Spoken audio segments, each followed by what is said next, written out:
no vídeo anterior, nós conseguimos isso, ou seja, conseguimos implementar a imagem do header. O que faremos agora, neste vídeo, é implementar o logotipo e o menu. E vamos deixar para outro vídeo a implementação da mudança de tela nas navegações. Ou seja, quando eu, por exemplo, clico nessa opção Attractions, não apenas carregue a página das atrações aqui, que será no Content Placeholder, como também mude tudo o que precisa, ou seja, a imagem Hero e também o texto que a sobrepõe. Se tivermos tempo neste vídeo, também implementaremos o texto, se não, deixaremos para o próximo. No Figma, vemos que são implementados como um componente que contém outro componente com o logotipo, que por sua vez é composto por um ícone e dois textos, e um container com auto layout, ou seja, flex para o menu, ou seja, uma sequência de itens. Também podemos ver que Chechu agrupou ambos os componentes neste header web, que também é um container com auto layout. Vemos isso claramente neste gap que aparece aqui. E se extrairmos as propriedades CSS, terminamos de verificar. E aqui vemos, por exemplo, graficamente, esse gap entre os dois elementos, o menu e o logotipo. Mas não vamos implementá-lo como um flex, e sim como uma tabela, porque, como podemos ver, o logotipo está alinhado à esquerda com este título. Então será mais fácil utilizar uma tabela para alinhá-los. Tabela que terá 3 linhas, a do meio para espaçamento. Por enquanto, vamos criar uma única linha, pensando apenas no logotipo e no menu. Depois adicionaremos as outras duas. Sempre podemos imaginar muitas maneiras de implementar um layout. Vou escolher colocar o ícone em uma coluna, as palavras Travel Agency do logotipo em outra coluna e uma terceira coluna para o menu propriamente dito, que escolherei implementar exatamente como o Chechu fez, com um flex. Será uma sucessão na direção horizontal de botões, um para cada ação. Serão botões e não text blocks por tudo o que dissemos quando falamos sobre acessibilidade. Prefiro um flex neste caso, em vez de uma tabela, porque me dá mais flexibilidade. Cada botão ocupará o espaço que precisa, de acordo com a quantidade de letras de seu texto. Isso é especialmente importante se quisermos a aplicação para vários idiomas. E também posso distribuí-los igualmente através da propriedade gap aplicada à classe do flex. Aqui Chechu não percebeu, e digo isso com convicção porque acabei de perguntar a ela, que o que fez foi fixar as larguras dos espaços de cada texto, e foi isso que distribuiu igualmente a 12 pixels um do outro. Mas dessa forma, repare que o espaço entre o texto Home e Trips ficou muito maior do que entre Attractions e About, por exemplo. E isso é um erro. Por outro lado, se eu estivesse interessado, caso não houvesse largura de tela suficiente para conter todos os textos, em vez de ter uma barra de scroll horizontal, seja feito o wrap e alguns dos textos, das opções, digamos, do menu, aparecessem em uma segunda linha, então eu não conseguiria isso com uma tabela, mas consigo com o flex. Então vamos começar inserindo uma tabela com 3 colunas. Na primeira colocaremos o ícone de Travel Agency.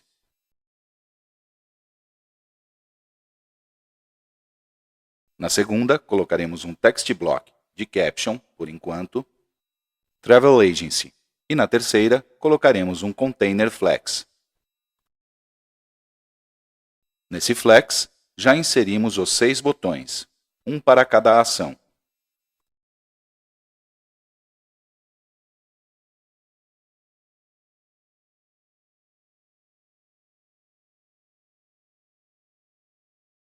A este container flex, vamos atribuir a Accessible Role List, para indicar justamente que será uma lista de itens.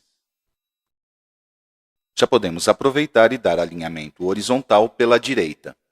A direção do flex, vemos que é a correta, é a de linha. Para o wrap, por enquanto vamos deixar a opção default, que é não fazer o wrap. A justificação do conteúdo vamos alterar para flex end, para que todos os botões sejam justificados em relação ao final do flex, e não ao início. para que sejam posicionados deixando o espaço livre na frente e não atrás. O alinhamento dos itens em relação ao outro eixo, o eixo Y, queremos que seja centralizado, mas por enquanto deixarei o default. Veremos isso depois. Agora vamos definir as dimensões da tabela. As columns style, rows style, height. Poderíamos colocar de altura da tabela esses 43 dips. E então, o ícone terá 37 dips de largura, então daremos essa largura à coluna 1. Depois, colado, sem espaços, vem o texto Travel Agency, que soma 62 mais 65, 127. Então poderíamos dar à coluna 2 uma largura de 150 dips e à A3 100% da largura restante. Então, 37 dips, 150 dips, 100%. E a altura da linha ou da tabela seria este, de 43 dips. E vemos que todos os controles aparecem centralizados verticalmente em relação às suas bordas. Bem, então coloco os 43 dips aqui. Automaticamente, a height ficará do mesmo tamanho. E então eu seleciono os 3 elementos, aqui o Flex, e defino a propriedade Vertical Alignment para os 3 como Middle. Bem, e agora, onde fica localizada essa tabela dentro do canvas que a contém? Temos que fornecer sua posição absoluta. E é, de cima, 72 dips, da esquerda 73 e da direita 157. Isso é o suficiente para nós. De bottom, será os 100% restantes da altura do canvas. Então, top, 72 dips. A altura da tabela era de 43 dips, e isso me deixa bottom dos 100% restantes. Left, 73 e right, 157. Vamos testar o que fizemos. Bom, temos algumas coisas para trabalhar, certo? Para começar, os estilos tipográficos dos textos. No DSO base, tínhamos o estilo dos rótulos do menu. Então vamos começar atribuindo esta classe a todos os botões do menu. Selecionamos todos eles e mudamos a classe para esta. Vemos que efetivamente foi alterada em todos. Não havíamos definido uma classe para o estilo tipográfico desses textos. Vemos então que Chechu não criou estilo, e que a única diferença entre um texto e outro é o peso da fonte. Um é de 400, o outro é de 700. Bom, vamos copiar o CSS porque precisaremos definir uma classe para esses textos. Removo estas propriedades que serão aquelas da fonte default, então não vou precisar delas. Removo essas duas que são do elemento no flex de Chechu, e aqui eu preciso adicionar, além dessas 4, será a cor de nosso token Gray00. Copio estas 4, e no DSO do Master Panel, eu adiciono uma classe que eu vou chamar assim. Depois vamos ver o porquê desse travel no nome. Colo as propriedades, adiciono a de cor,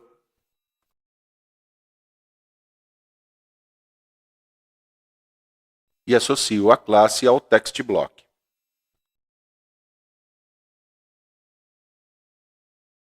Vamos testar. Se este ícone não aparecer, tentem fazer Rebuild All e tentem novamente. Ou insiram novamente o ícone na KB. Quando movemos o módulo dos ícones no vídeo de Assets, não sei se lembram, podem ter ficado internamente mal localizados ali. Assim como eu digo, é arrumado. Algo estranho está acontecendo. Estão aparecendo em cinza esses textos em vez de branco. Eles estão ficando sob a máscara. Deixei a Z-Order Default para esta tabela, o 0, e a máscara tinha 1. Vou atribuir o 2 para ela para que fique por cima. Vamos testar agora. Bom, Agora precisamos trabalhar no menu, que não está certo.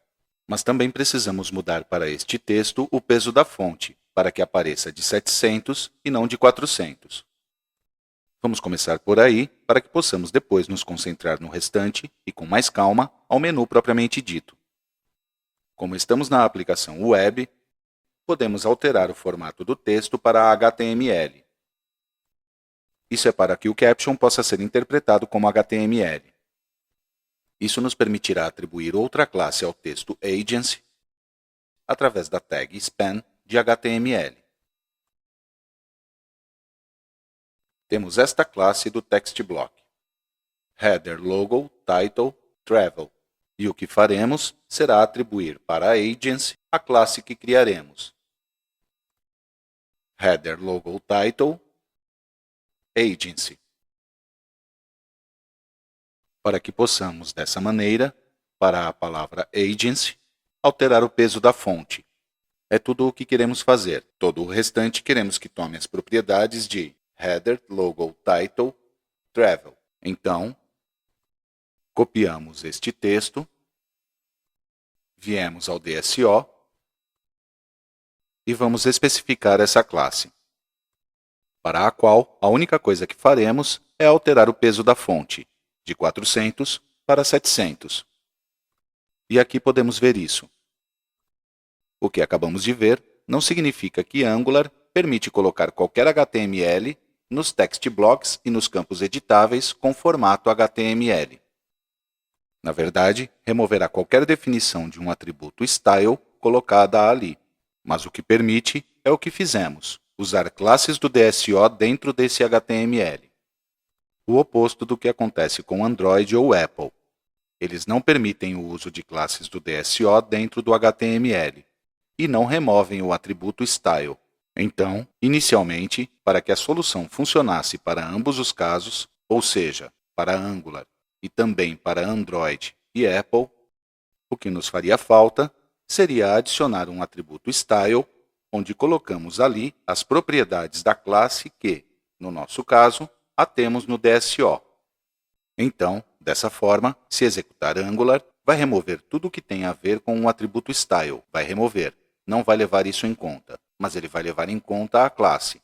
E caso contrário, se executarmos para Apple ou para Android, vai excluir, não levará em consideração a classe e levará em consideração o atributo style. Como para tamanho desktop teremos apenas a aplicação Angular, neste caso não precisamos fazer nada. Agora sim, ao menu. Se o inspecionarmos como fizemos até agora, vemos aqui a tabela que corresponde ao Flex. E vemos que tem uma célula para cada botão. Então, aqui vemos a célula do primeiro botão, o botão e seu caption. E o mesmo para os outros botões. Observemos que está permitindo que cada botão cresça para ocupar uniformemente todo o espaço do Flex livre. Isso se deve à propriedade FlexGrow em 1, que cada um dos botões possui. Vamos ver o que acontece se as removermos.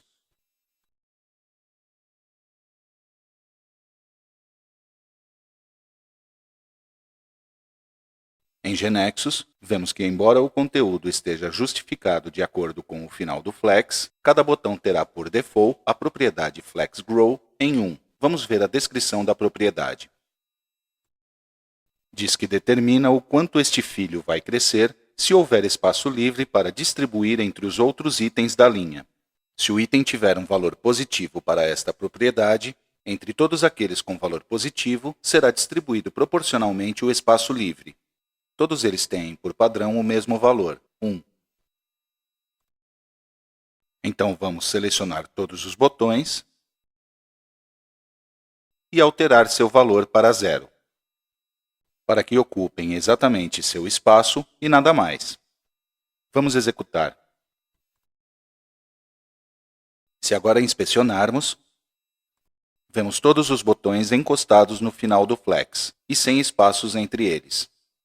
Para dar a eles um espaçamento uniforme, de modo que a distância entre o final de um caption e o início do outro seja a mesma, Vamos testar a propriedade gap com 45 pixels, por exemplo.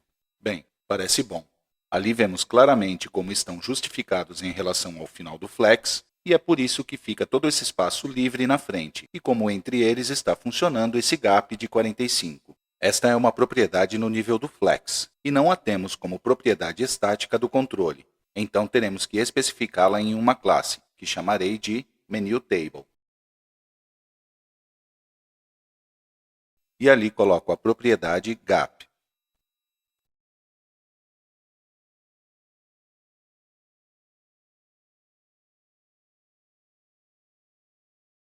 Agora teríamos que pensar em como implementar o indicador da opção selecionada. No Figma, vemos como Chechu implementou cada opção como um flex vertical, com o texto em cima e o indicador como uma linha abaixo. Como se trata de uma ação, utilizamos botão em Genexus, e não texto, e como qualquer controle, tem 4 bordas, uma de cada lado. Será suficiente que as bordas de cima e de baixo tenham um valor positivo, mas sejam transparentes para todos os botões, enquanto a borda de baixo tenha cor apenas para o botão selecionado. Vamos testar com este elemento. A propriedade é a border. Eu utilizarei a lógica, não a física, então será border block, com o que estarei me referindo às duas bordas em direção vertical, a de início e a de fim. Se só quero a de fim, então coloco end. E ali indico que quero que seja de 3 pixels, por exemplo, com linha sólida, e o terceiro parâmetro seria a cor, por exemplo, green. Este 2.4 em vez de 3 é um erro de precisão de ponto flutuante. Isso geralmente ocorre se for feito zoom na tela em um múltiplo diferente de 100%, o que é o caso. Não vamos prestar atenção nisso agora. Sim, observemos que dando 2.4 para a borda, a altura do botão será desse valor, de modo que juntos somam os 43 pixels da altura do flex. Qual é o problema com isso? Vemos que o flex tem a propriedade AlignItems com o valor default, que é stretch.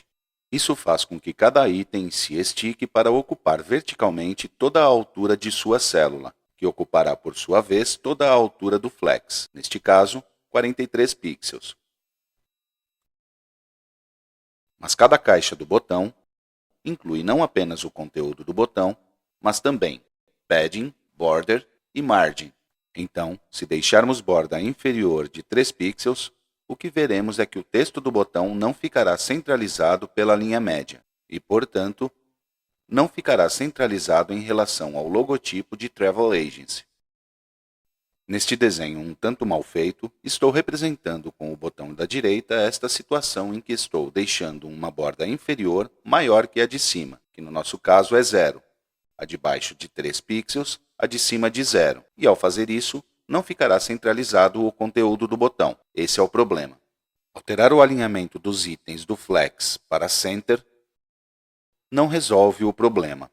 Fazer isso, a única coisa que consegue é que a altura do elemento não seja a altura do flex, mas que corresponda à altura do texto, do botão, mais padding, border e margin.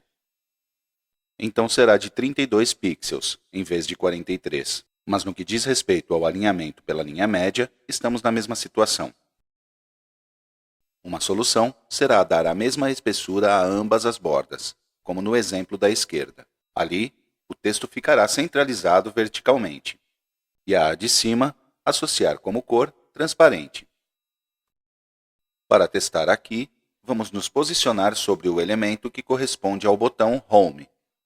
Essa propriedade está comandando o estilo desse elemento em particular.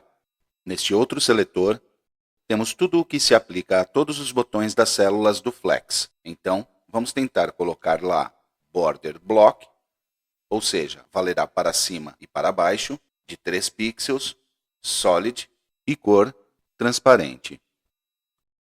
E então, para o elemento selecionado, não precisamos repetir isso, apenas dar a ele cor green.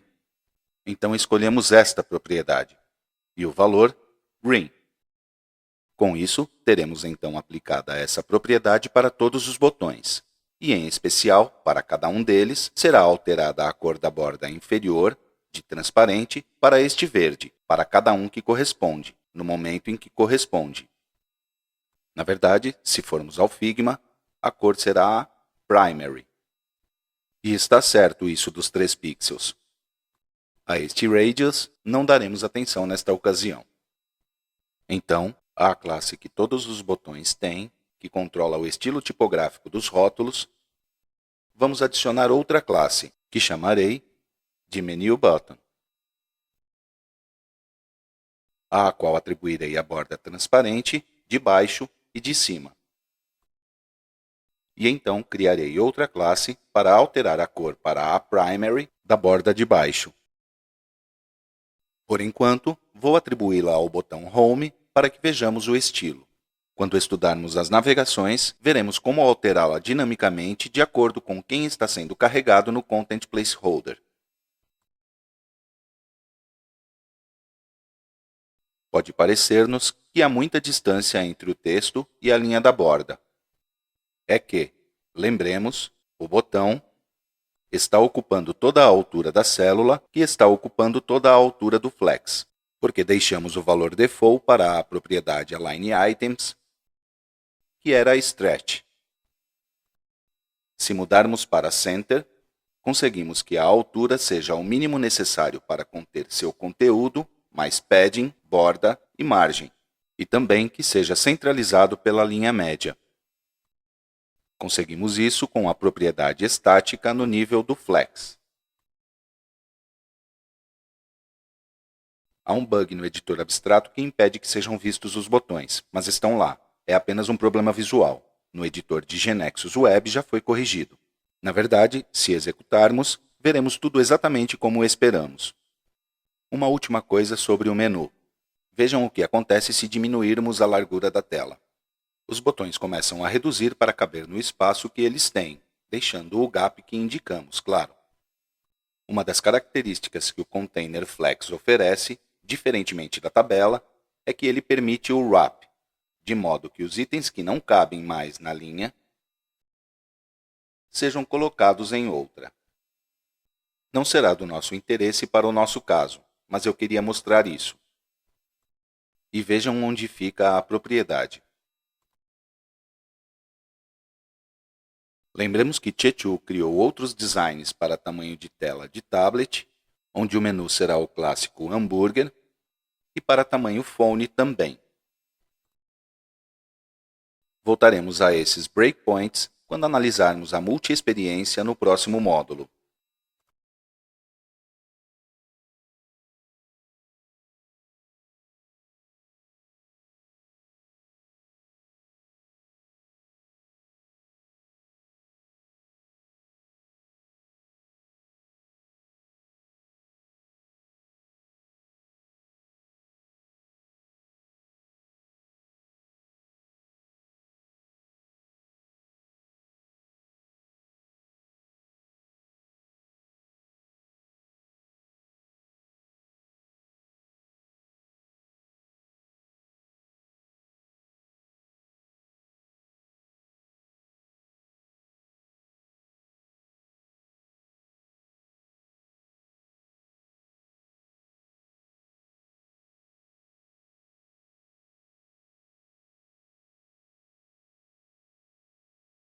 Aproveito para mencionar que, se precisarmos de controles mais sofisticados que incluam design e comportamento, podemos incluí-los no GeneXus definindo User Controls, ou seja, objetos que são chamados assim, User Controls, nos quais podemos estabelecer o HTML e intervir minimamente para que possa ser utilizado em qualquer objeto GeneXus com interface, ou seja, o incorporamos a AKB e já está disponível para ser utilizado. Isto valerá para a plataforma web, tanto Angular quanto Net e Java. Vamos agora adicionar rapidamente o que está faltando para o header para terminar de implementá-lo, o texto que se destaca sobre a imagem. Lembremos que seu estilo tipográfico era o H1. E vamos copiar seu conteúdo para a área de transferência. Se alinha à esquerda junto com o ícone de Travel Agency, e por isso pensamos em utilizar a tabela. Vamos extrair as medidas. A altura da linha será de 330 pixels e estará do menu a esta outra distância, a 96 pixels. Claramente, escolheremos implementar o texto não como um text block, mas como uma variável, já que seu conteúdo irá variar entre as telas. Inserimos então duas linhas na tabela. A segunda será de 96 pixels e a terceira de 330. Na terceira, inserimos um controle variável, chamado header title, e tipo de dados varchar. Será read-only e sem mostrar o rótulo. Mas também queremos que se expanda para ocupar as 3 colunas. E queremos que seu conteúdo seja alinhado verticalmente pelo meio.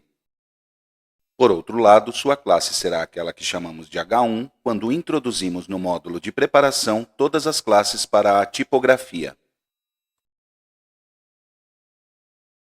No evento client_start, vamos atribuir valor a ele.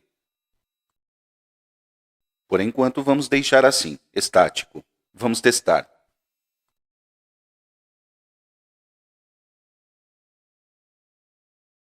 Se quisermos que sempre fique em exatamente 3 linhas, como aqui, e exatamente estas, basta adicionar new lines.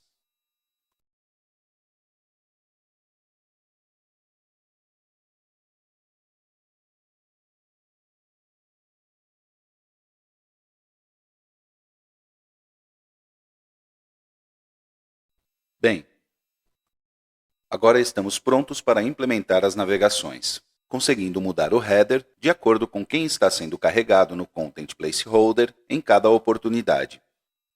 Bom, continuamos no próximo vídeo.